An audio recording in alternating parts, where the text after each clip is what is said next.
In 2055, a company uses time travel to offer time safari, which means people can go to the prehistoric ages to hunt dinosaurs. To avoid changing history, the company makes sure the clients stay on an artificial path so they won't step on anything. They only kill specific dinosaurs that were about to die of natural causes, and nobody is allowed to take anything back. Today's clients are a middle-aged man and his daughter, who are guided by Dr. Travis and a few company employees. Everyone is wearing special suits for the hunt that keep track of their vitals and have cameras to record the whole experience. When they reach the right spot, Travis makes the group wait patiently and reminds them that their guns won't fire until his does. At that moment they hear a mighty roar and the ground shakes under the stomping of a huge dinosaur. The beast runs toward the group, bringing down any tree on its way. The clients are terrified and want to shoot already, but Travis makes them wait until the dinosaur is close enough. At the last second, they all shoot together and the beast is quickly killed, its body sinking in the swamp. When they return to the present, the recording of this little adventure is played in an after-party hosted by the company CEO Charles. However, Travis doesn't attend the party and stays in his lab working on the machine's AI called Tammy. Soon he's joined by employee Clay, who is also part of the Department of Temporal Regulation, a government agency that makes sure time-traveling companies are following safety protocols. Charles shows up to drag Travis to the party so he can use all his big science words to impress the rich people. The clients are also given the souvenirs from the trip, the suit and the disc with a recording of their adventure. Suddenly Dr. Sonia crashes the party and starts spraying everyone with red wine, calling it blood. Security comes to drag her away while Sonia keeps screaming about the dangers of time travel and the company ruining the future. Travis follows her out and learns that she invented the time-traveling technology, but Charles took the patent from her with a fishy funding contract. Sonia insists time safari will bring terrible consequences and can't understand why Travis supports it, so he takes her to a lab in the zoo. While playing a lion hologram, he explains that he works for Charles so he can study the DNA of extinct animals. Since they can't take samples during hunts, Travis does a remote DNA reading of the dinosaurs, only getting a little bit at a time. Eventually he'll have enough information to reconstruct the whole DNA chain and bring extinct animals back into the world. Since they only hunt animals that were supposed to die from natural causes, Travis thinks they aren't alternating history. However, Sonia insists this will only bring chaos and jeopardize the future. Meanwhile, at the company lab, an employee is distracted and accidentally drops the cartridges of frozen liquid nitrogen, which are used as bullets during the hunts. The container breaks, yet the guy puts it in the supplies machine, not noticing the nitrogen leaking on Travis' gun. That next day Christian and Ted sign up for a hunting trip and Charles takes them to the lab. Travis tells them about the technology and shocks Charles when he says it was all developed by Sonia. Next, the clients are shown how to use the guns, which use frozen liquid nitrogen for bullets so they can dissolve later. This is part of the rules. They must leave nothing in the past and never bring anything to the present. They must always stick to the road, never step off, and never change anything. The clients are given special injections, and once everyone is suited up, they step into the machine and are tightly held still so that the particle beam won't miss a single cell. Lights begin spinning around them, and in just a few seconds, they appear in the past. As they walk down the artificial road, Ted is startled by something in the bushes and tries to shoot it, but the gun isn't working yet. The animal is just a little butterfly that flies away. The employees scold him, reminding him that the guns are off because of people like him. When they make it to the right spot, the dinosaur quickly appears. However, Travis' gun fails to shoot, and without it the other guns don't activate. Marcus takes Travis' gun and starts working on fixing it, but he needs a moment. Travis takes out his flashlight and gets the dinosaur's attention. Then he starts running down the road to make the beast follow him while telling the others to hide. The clients run while the dinosaur tries to bite Travis, who falls out of reach at the last second. Jenny yells too and the dinosaur almost eats her. However, Travis uses his flashlight again to get it away from her. At that moment, Marcus finishes fixing the gun and throws it at Travis, who drops the flashlight and uses the gun to kill the dinosaur with just a couple of shots. The flashlight rolls down the road and almost falls off, but Jenny catches it just in time. Afterward, everyone regroups and confirms no protocols were broken, so now they can leave. None of them notice the muddy footprint on the road. Back in the present, the clients are furious and threaten to sue Charles, who starts manipulating them with pretty words. Instead of going through a scripted hunt, Ted and Christian survived an actually dangerous situation, which makes them cooler than every previous client. The duo calms down and accepts a drink.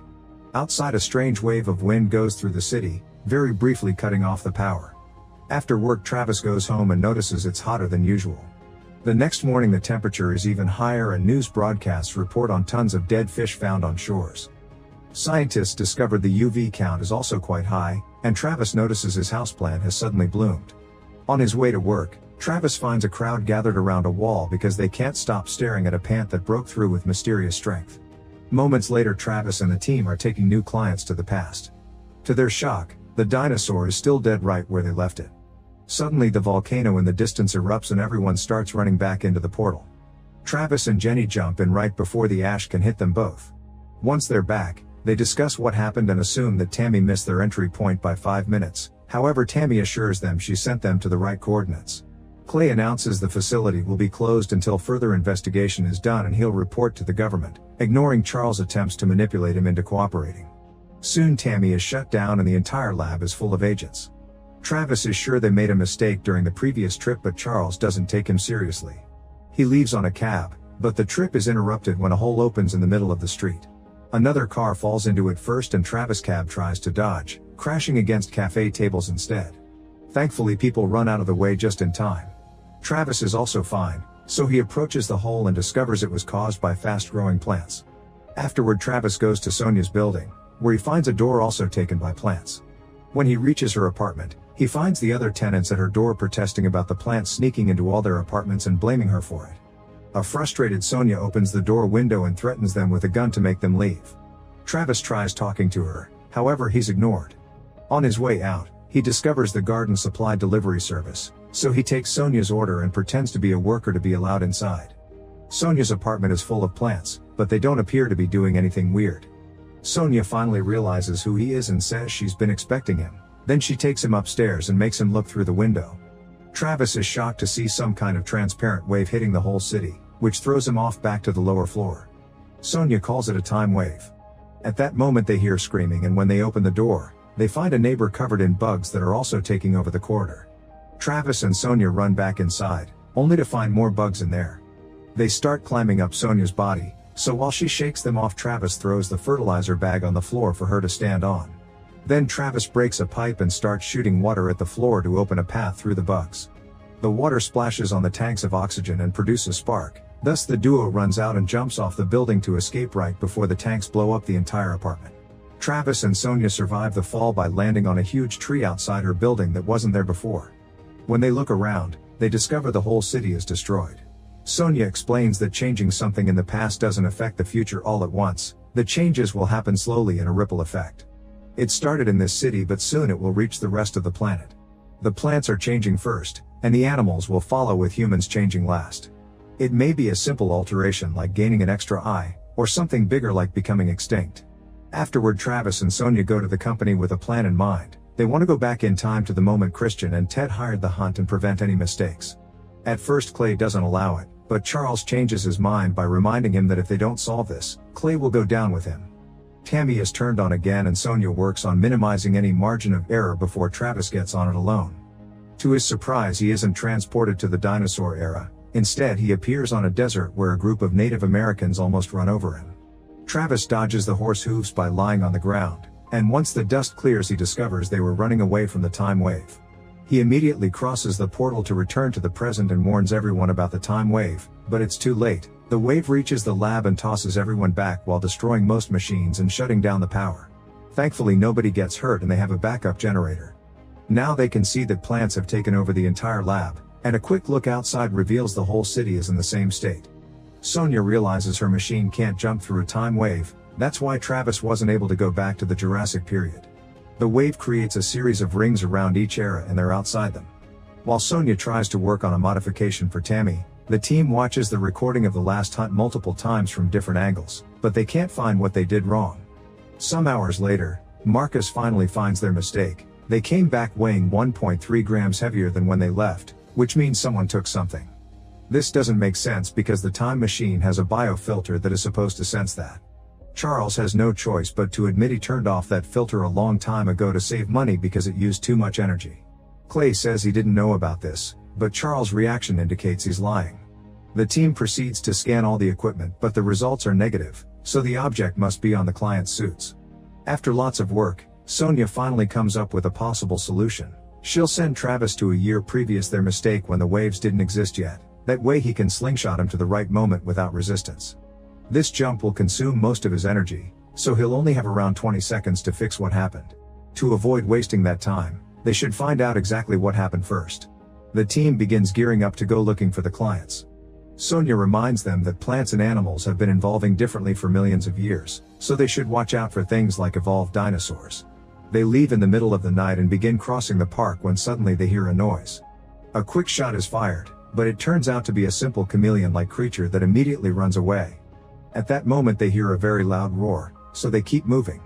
A little further into the park they find huge cobwebs and strange paw prints on the ground. As they keep on walking, they hear another roar and suddenly a vine wraps around Marcus, stabbing him with a bunch of thorns before dropping him. They can hear the roaring creature approaching, so the team quickly removes the thorns and helps Marcus walk to get away. Marcus can't feel his legs and concludes the thorns injected him with some chemical. A vine also grabs Lucas' gun, but he just pulls to recover it. Moments later they're suddenly attacked by a reptilian baboon, who jumps on Lucas and drags him away.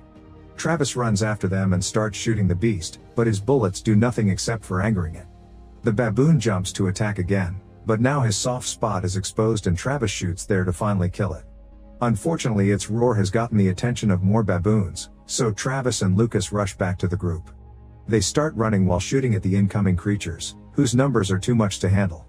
Marcus can barely move anymore and tells the others to leave without him since he can die as a distraction. After the team leaves, Marcus keeps on shooting at the baboons to keep their attention on him. The thorn's poison is making him hallucinate his loved ones, so he dies with a smile on his face while the baboons eat him. Eventually the team reaches Ted's building, where they see a father and son sneaking out to go to the market. The duo is desperate to find food, however they're soon found and attacked by the baboons. Travis immediately runs inside and kills the first baboon by shooting his soft spot. He tries shooting the second one too, but it gets scared and disappears in the darkness. Afterward the team enters the apartment building and starts their search, seeing plants and refugees in every corner. They find Ted fighting with a neighbor over a fire he started in the room and he swears he didn't step off the path. They get his suit from the closet and scan every inch but there are no results, which means they need to find Christian next.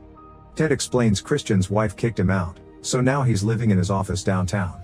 To survive the trip, the team decides to steal a car from the building's parking lot. A creature flies too close to the car, but thankfully they leave it behind and make it to Christian's place. Sonia and Travis go upstairs to look for their client while Lucas and Jenny stay to protect the car. The duo climbs the stairs, noticing venomous vines everywhere. There are also tons of bodies. It seems the venom made them go crazy and kill each other. Suddenly an old man jumps out and tries to shoot them, but he's out of bullets and runs away. Then Travis shoots a door open to find Christian, who immediately opens fire. Travis and Sonia hide until Christian stops shooting, and when they come closer they realize he's also infected. When they ask him about the suit, Christian goes crazy again and runs around the apartment while shooting his gun, killing a neighbor in the corridor. Travis carefully sneaks around until he can corner Christian, who panics and decides to self-delete. Afterward they search the apartment and finally find the cause for all this. Christian had stepped on a butterfly and brought its body stuck in his boot. Travis and Sonia rush back to the parking lot, where Jenny and Lucas are firing their guns to keep huge flying beasts at bay. When the team leaves in the car, the flying animals start following them and even break the rear window. Jenny and Lucas use the resulting hole to open fire and they shoot through the ceiling as well. A few animals go down, but one manages to break the roof and grab Lucas, taking him away to be eaten. The team is starting to lose hope, but at that moment the time wave hits the area and sends the car flying right through the company's front door. Thankfully nobody gets hurt and the trio goes to the lab, which is covered in plants and has no power. The floor is flooded and Charles is dead in the water. Sonia can't work without power, but she grabs Tammy's hard drive and announces she still has a portal in her old university lab.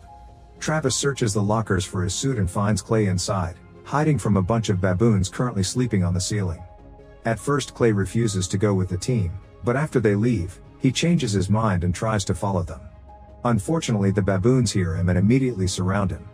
Meanwhile the trio enters the subway station and starts walking on the flooded tracks, not noticing the creature following them. Moments later they find a crashed train and get inside to cross it, however the door is locked. Before they can go back, the ceiling concrete breaks and crushes the other car, trapping the trio inside. As the water levels around the train continue to raise, the aquatic creature breaks a window and reaches inside to grab Jenny, taking her away. Then the water starts flooding the car and Sonia and Travis take a deep breath to dive in. Travis shoots a window and the creature bursts in, So Sonia swims through the window while Travis opens fire. However, his gun is out of bullets, so he grabs his knife and starts stabbing the creature in the eye. When he tries to swim out too, the beast grabs his legs and begins dragging him to its mouth.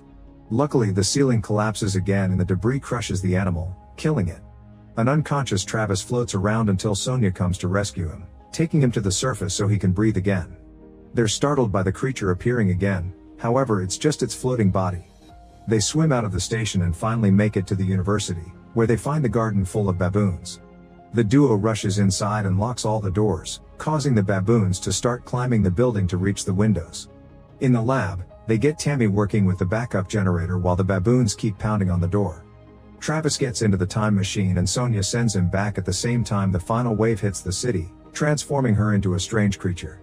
The slingshot maneuver works and Travis is quickly tossed from one year to the other, avoiding the old waves. He finds the moment of his team panicking and gets Jenny's attention to tell her that the biofilter is off and that nobody must touch the recording except for him. Then Travis runs and slides down the path to pull Christian back right before he steps on the butterfly. Christian yells as he watches Travis disappears because the timeline has been corrected. Afterward, Jenny tells Clay to turn on the biofilter and watches the butterfly fly away. When they return to the present, Jenny gives the recording to Travis and tells him what happened. A confused Travis leaves work, showing that the city is fine as always. Travis makes it to Sonia's place and gives her the disc so she can finally bring the company down with proper proof. Make sure to subscribe and turn on notifications so you can watch more videos like this. Thanks for watching.